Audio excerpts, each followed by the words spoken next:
না রে, আমাকে বাড়ি থেকে ছাড়বে না। কি ছাড়বে না? তুই এখন ইনকাম করছিস, ইন্ডিপেন্ডেন্ট। তুই কি এখন বাচ্চা নাকি? তাছাড়া আমরা তো সবাই যাব। তুই কি বাড়িতে একা বসে থাকবি? হ্যাঁ, অসুবিধা নেই।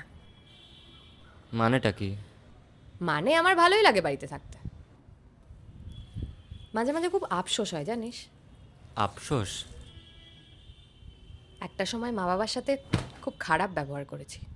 তখন ছোট ছিলাম, বুঝতে পারিনি। মাঝে মাঝে খুব সরি বলতে ইচ্ছে করে, মাঝে মাঝে জড়িয়ে ধরতে ইচ্ছে করে, পারি না। তবে ওরা কোনোদিন আমায় বুঝতে দেয় না যে ওদের কতটা খারাপ লেগেছিল। আমি শুধু ভাবি ওদের জন্য আমি কি করব। ওদের কিছু কিনে দেব, না কোথাও ঘুরতে নিয়ে যাব। দিয়ে রিয়েলাইজ করলাম ওরা কিছুই চায় না, শুধু আমার সময় চায়, এটুকুই। আর আমরা এটুকুও করতে পারি না।